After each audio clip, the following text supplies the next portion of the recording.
मित्रों, कल माननीय प्रधानमंत्री जी हिमाचल प्रदेश के मंडी में युवाओं की एक जनसभा कर रहे हैं, तो मैंने समझा ये अच्छा अवसर है कि मैं उनकी जनसभा के पहले अपनी बात रख दूं। माननीय प्रधानमंत्री जी को हिमाचल की सरकार पूरी तरह से गुमराह कर रही है और एक युवा रैली करके एक मजाक बना रही है, क्योंकि हिमाचल का युवा सबसे ज़्यादा परेशान है, सबसे ज़्यादा त्रस्त है। तकरीबन 5,20,000 युवा बेरोजगार हैं हिमाचल प्रदेश में और नौकरी के लिए तड़प रहा है। उसके पास न रोजगार है और न नौकरी है। हिमाचल प्रदेश का भारतीय सेना में 4% योगदान है।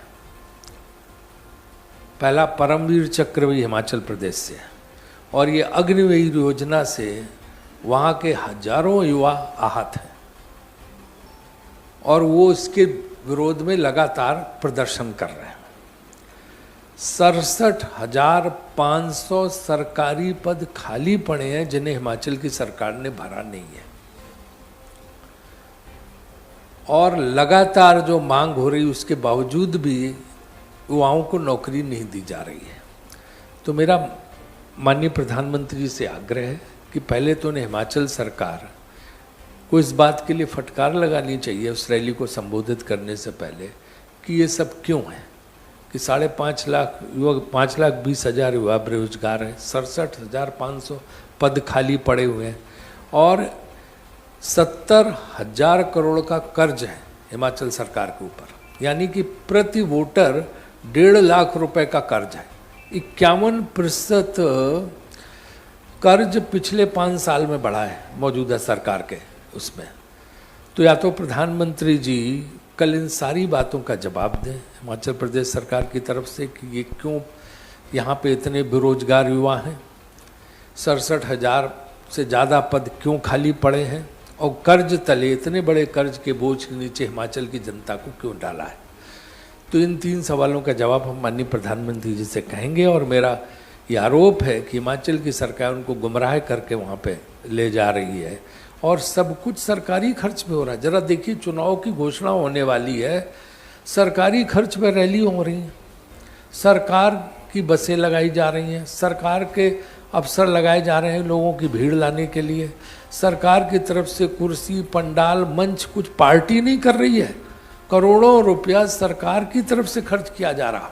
ऐसा तो कभी देखा ही नहीं गया कि चुनाव प्रचार के पहले चुनाव जहां होने वाला हुआ सरकारी खर्च पे करोड़ों रुपए खर्च करके सरकारी फंड पे रैली हो रही है। चुनाव आयोग को इस तरफ ध्यान देना चाहिए कि किस तरह का तमाशा वहाँ पे चल रहा है। तो ये सारी चीज़ें मैं आपके सामने रखना चाहता था। इसके बाद दूसरा एक मजबूत विषय है जो कि बागवानों को लेकर है। हिमाचल प्रदेश में सबसे ज़्यादा सेब उगाए जाते हैं और हिमाचल प्रदेश को एप्पल स्टेट, सेब का दर्जा देने का काम, सेब की खेती करने का काम कांग्रेस परिवार का ही है। विद्या स्ट्रोक जी के जो है फादर इन लॉ है ना, वो अमेरिका से लाए थी तकनीक और उसके बाद ये शुरू हुआ था वहाँ पे, जो कांग्रेस की वहाँ पे अध्यक्ष भी थी, मंत्री भी थी। आज हिमाचल में सेब बागवान जो है बहुत अच्छा कर रहे हैं, लेकिन वो परेशान है, जीएसटी लगा दी गई, सब कुछ उनके ऊपर कर दिया गया और इस सरकार ने जो वादे किए तो एक भी वादा पूरा नहीं किया। तो आज हमारे बीच में हिमाचल प्रदेश के 2 बड़े नेता मौजूद हैं। हमारे राष्ट्रीय प्रवक्ता कुलदीप राठौर जी, जो प्रदेश अध्यक्ष भी थे, ये बागबानों, सेब और अन्य जो वादे थे उनके बारे में प्रकाश डालेंगे। हमारी मैनिफेस्टो कमेटी के चेयरमैन धनीराम सांडेल जी भी हैं, जो कांग्रेस वर्ग के कमेटी हैं। इनसे भी कोई आप प्रश्न पूछना चाहेंगे तो उसका वो जवाब देंगे। विनीत जी तो हैं ही है, यहाँ पे पूछने की आवश्यकता नहीं है। तो मैं कुलदीप जी को बोलता हूँ संबोधित करें। मैं बोलता हूँ। Thank you very much.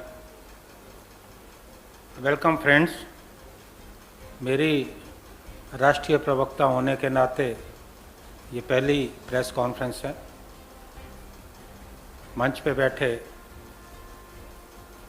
हमारे हिमाचल प्रदेश कांग्रेस मामलों के प्रभारी एवं सांसद श्री राजीव शुक्ला जी, पुनिया जी, धनीराम शांडिल जी, जैसा अभी शुक्ला जी ने कहा, मैं उस चर्चा को आगे बढ़ाना चाहता हूं। मैं तफसील में नहीं जाऊंगा। जो बातें आज के संदर्भ में महत्वपूर्ण हैं उन पे बात करना चाहूँगा। प्रधानमंत्री जी कल हिमाचल के दौरे पे जा रहे हैं। एक हिमाचली होने के नाते हम देवभूमि में उनका स्वागत करते हैं। हर बार जब वो हिमाचल आते हैं तो लोगों को लगता है कि प्रधानमंत्री जी हिमाचल के लिए कोई सौगात देकर जाएंगे।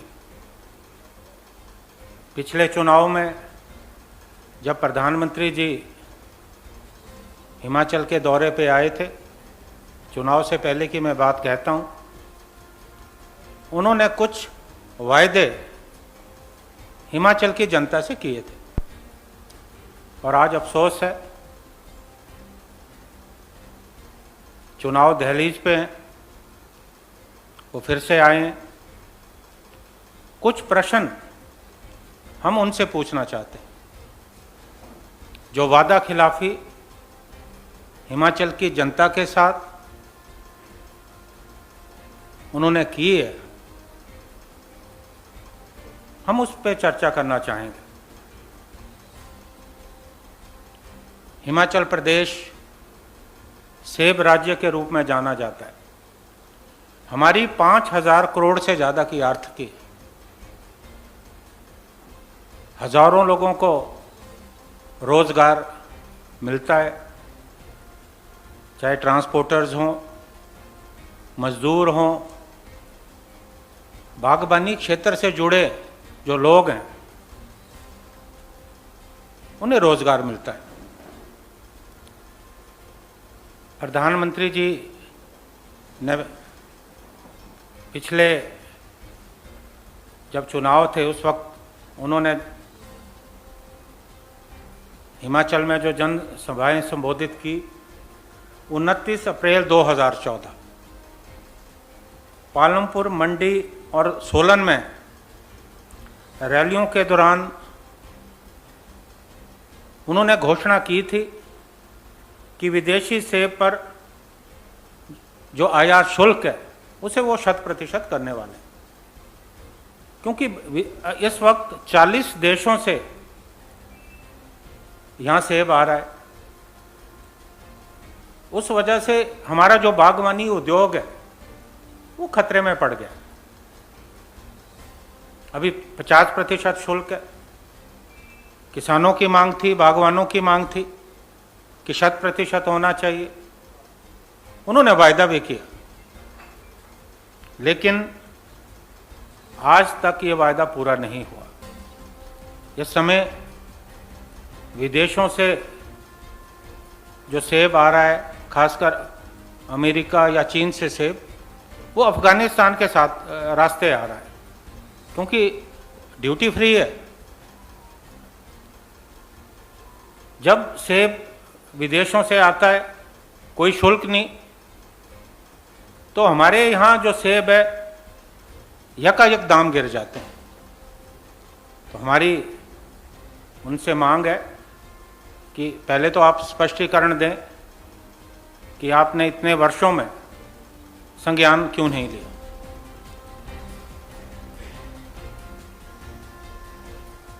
प्रधानमंत्री जी ने एक बड़ी रोचक बात कही। पिछले चुनावों की बात मैं कर रहा हूं। 18 अक्टूबर 2016, 27 अप्रैल 2016 मंडी की रैली के दौरान, जहां वो कल जा रहे हैं, प्रधानमंत्री जी ने कहा कि जो बोतलबंद कोल्ड ड्रिंक्स हैं, पेप्सी, कोक, उस कोक में 5% नेचुरल फ्रूट जूस का उन्होंने वायदा किया था। मैं पुनिया जी से निवेदन करता हूं कि जरा वीडियो क्लिपिंग दिखाएं।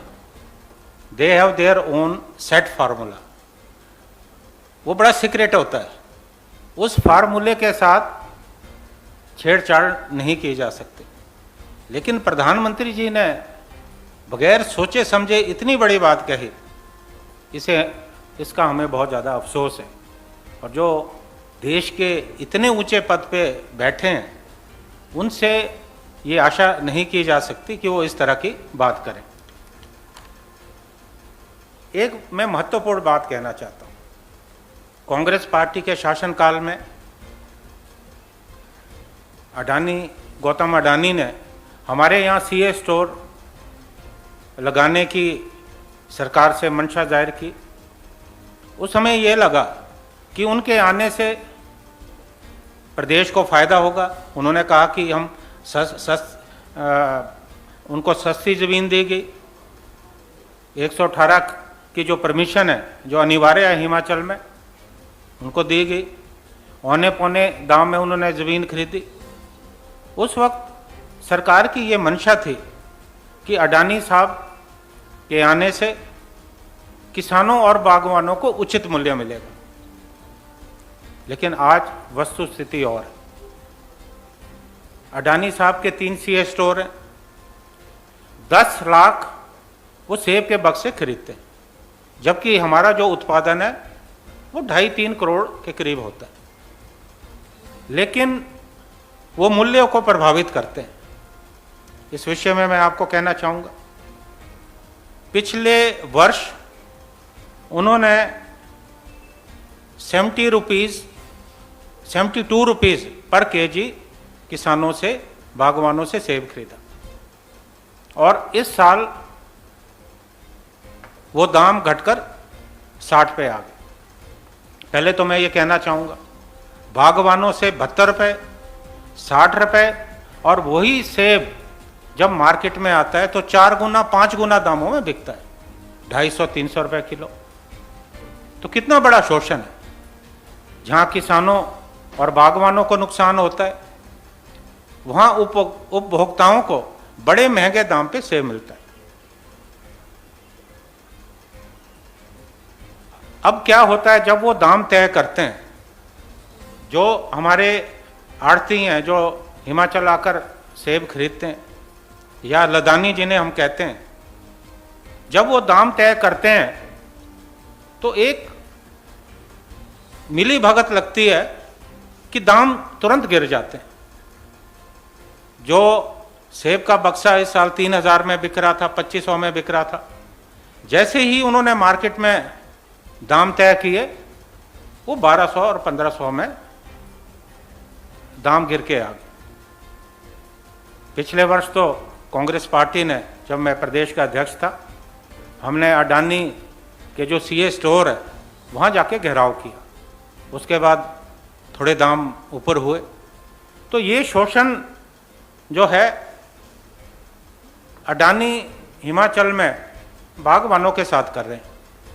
क्या प्रधानमंत्री जी संज्ञान लेंगे? अभी वो हिमाचल आ रहे हैं कि इस तरह की पुनरावृत्ति ना हो और किसानों और बागवानों को उचित दाम मिले।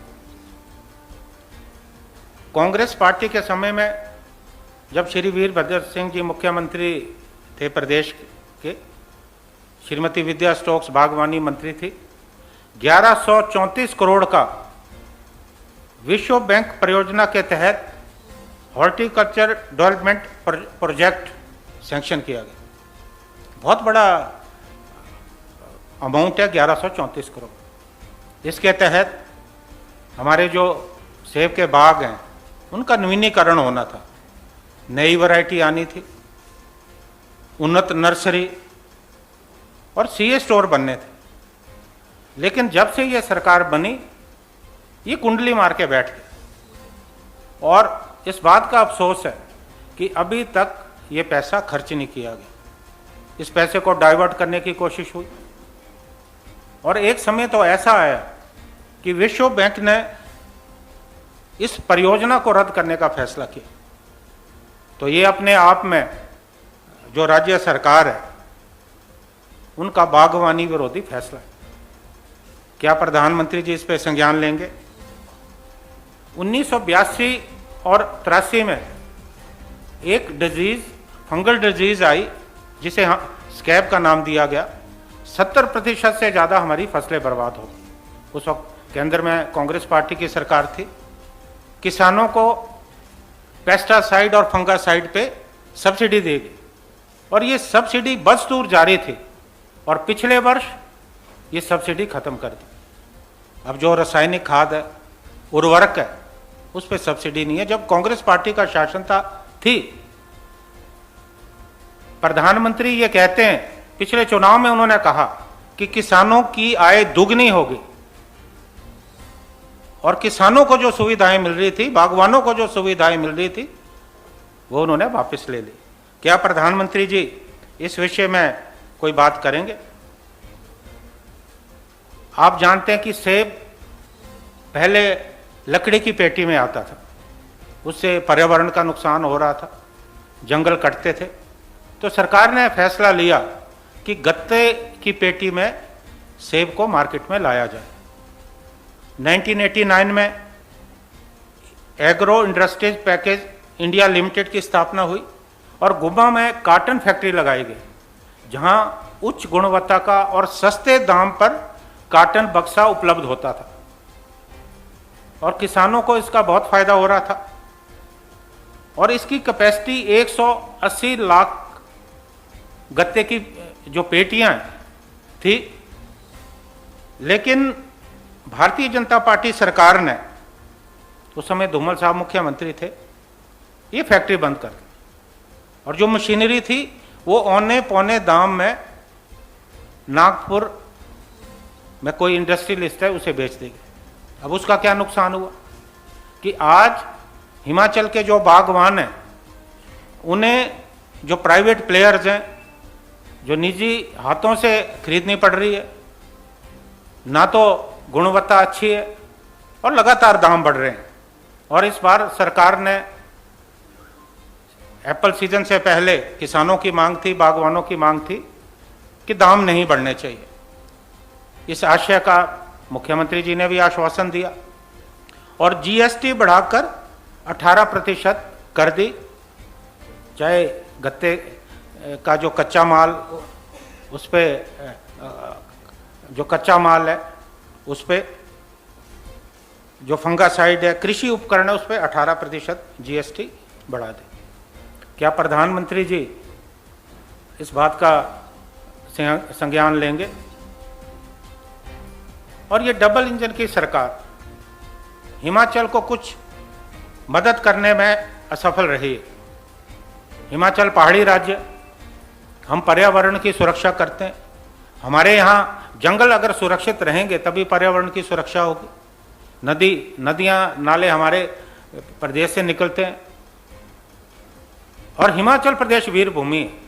देश की सुरक्षा में हिमाचल का बहुत बड़ा योगदान है। हिमाचल के जो सैनिक है सीमाओं पर देश की सुरक्षा करते हैं और अभी तक हिमाचल के जो सैनिक हैं वो अपनी वीरता के लिए माने जाते हैं। 4 परमवीर चक्र हमारे जो है सैनिकों को मिले। हमने मुख्यमंत्री जी की मार्फत हमेशा प्रधानमंत्री जी को संदेश दिया कि हिमाचल को आर्थिक पैकेज देने की ज़रूरत है। जैसे शुक्ला जी ने कहा कि 70,000 करोड़ का कर्जा है। हिमाचल को जो उत्तरी पूर्वी राज्य है, उस तर्ज पर जो है कोई ना कोई आर्थिक पैकेज मिलना चाहिए। और हम प्रधानमंत्री जी से निवेदन करते हैं कि वो कल आ रहे हैं, इस विषय में भी वो कुछ बात करें। और एक प्रश्न बड़ा महत्वपूर्ण है। हिमाचल टूरिज्म राज्य, पर्यटक राज्य। प्रधानमंत्री जी ने पिछली बार घोषणा की कि टूरिज्म को बढ़ावा देने के लिए हिमाचल से जो हवाई यात्रा है वो इतनी सस्ती होगी कि चप्पल वाला भी जो है हवाई जहाज में यात्रा कर सकता है। और अभी शिमला से तो जो पहले हवाई जहाज चलता था वो भी बंद हो गया। तो इस विषय में भी प्रधानमंत्री जी अगर प्रकाश डालें तो अच्छा रहेगा। अंत में मैं यही कहना चाहता हूँ कि जो भी वायदे प्रधानमंत्री जी ने हिमाचल की जनता से किए अभी तक पूरे नहीं हुए। अब वो कल मंडी जा रहे हैं।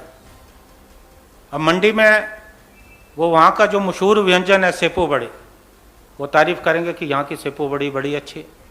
कांगड़ा जाएंगे तो कहेंगे यहाँ का मदिरा बहुत अच्छा है। और जब शिमला आएंगे तो कहेंगे शिमला के सिड्डू बहुत स्वादिष्ट है। और उसके बाद कोई बात नहीं बढ़ेगी। मुझे आशा है कि हमने जो ये प्रश्न उठाए ये बड़े सार्थक हैं। प्रधानमंत्री जी से हिमाचल की जनता, कांग्रेस पार्टी जवाब मांगती है। Thank you very much.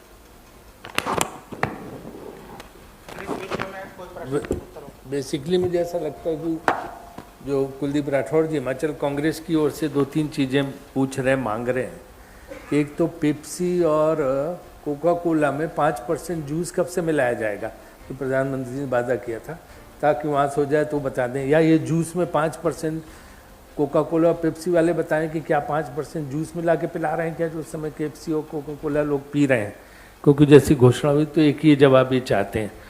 और दूसरा जो है, जो 18% GST लगा दी है सेब की पेटी पे, जो गत्ते की पेटी बनती है, उसको कब से विड्रॉ किया जाएगा। ये चीज़ें जो है उनको बतानी चाहिए। ये तो है ना। हाँ हाँ।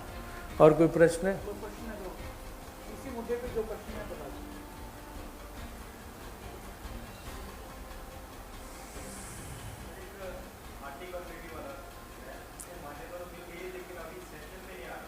देखिए, हाटी कम्युनिटी का मुझे लगता है कि वो वादा ऐसे हवाई वादा है, जुमला वादा है, जो कैबिनेट में करने से कुछ नहीं होता। ये तो संसद में आना चाहिए। संसद का विशेष सत्र बताएं कब बुला रहे हैं इसको पास करने के लिए। वो कुछ नहीं, वो चुनाव के लिए सिर्फ वादा कर दिया। चुनाव बाद कहेंगे वो तो जुमला है, जैसे पहले तम सब वादों में हुआ है, बाद में कहेंगे जुमला, बाद में कुछ होगा नहीं। तो सब चुनावी वादा है। वरना अगर सचमुच करना था तो वो तो संसद में बिल आएगा, बिल पास होगा दोनों सदनों में, उसके बाद ही लागू हो सकता है। ये तो सिर्फ गुमराह करने की कोशिश है। हिमाचल सरकार प्रधानमंत्री जी को गुमराह कर रही है, युवाओं को लेके, बेरोजगारी को लेके, और जो है खाली पदों को लेके। और ये जो है हाटी समुदाय को भी सरकार गुमराह कर रही है। तो ये सब बात है। वो तो हो ही नहीं सकता जब तक जो है संसद नहीं पास करे, वो हो नहीं सकता। या तो विशेष सत्र बुला के पास करें चुनाव के पहले, वो सब कुछ हो नहीं रहा। ये तो सिर्फ घोषणा है चुनावी।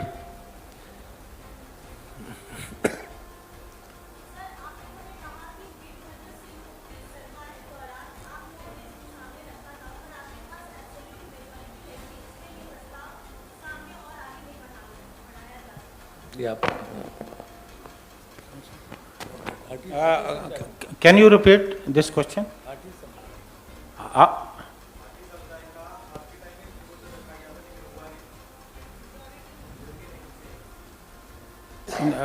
आप हिमाचल की बात कर रहे हैं।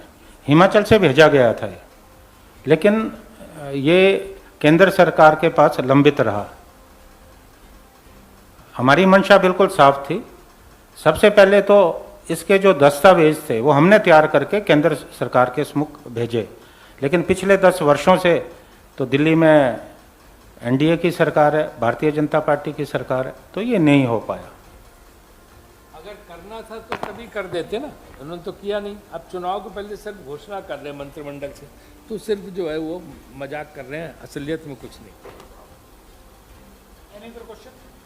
प्रधानमंत्री 24 तारीख को मंडी में बड़ी रैली कर रहे हैं। कहा जा रहा है विधानसभा चुनाव से पहले उनकी तैयारी के सिलसिले में रैली हो रही है। कांग्रेस पार्टी की केंद्रीय नेतृत्व के द्वारा कोई रैली का आयोजन है क्या? नहीं, हम लोग भी अपनी रैलियां प्लान कर रहे हैं, लेकिन इनकी ये जो रैली है तो सरकारी रैली है, सरकारी खर्चे पर रैली कर रहे हैं।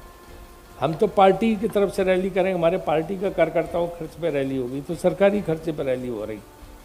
वो चुनावी घोषणा के पहले का फायदा लेके चुनावी रैली सरकारी खर्चे पे चुनावी रैली कर रहे हैं। आप स्वयं प्रश्न कर रहे हैं तो अपने आप स्पष्ट है, इसको चुनावी रैली कहनी नहीं चाहिए।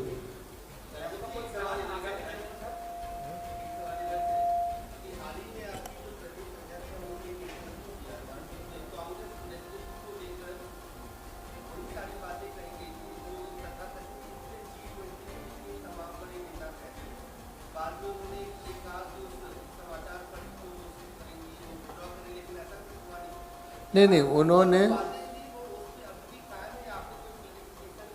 उन्होंने बिल्कुल स्पष्टीकरण दे दिया। उनका नहीं, मैं गांधी परिवार पूरा सम्मान करती हूँ। उनकी बात को तोड़ मरोड़ कर प्रस्तुत किया गया। उसके पहले उन्होंने क्या क्या कहा था वो नहीं दिखाया गया, उसके बाद उन्होंने क्या क्या कहा था वो नहीं दिखाया गया। उन्होंने बड़ा स्ट्रांग इसका डिनाइल इशू किया है और उन्होंने कहा है कि इस पर हम कानूनी कार्रवाई भी करेंगे। तो स्पष्टीकरण वो बात समाप्त हो गई।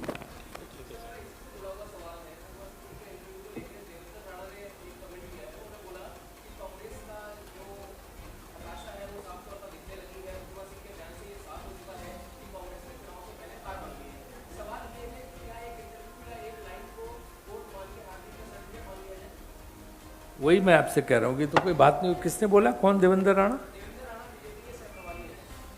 अरे उनके कहने से कुछ नहीं होता, वो तो ऐसे खुद ही हताश हैं।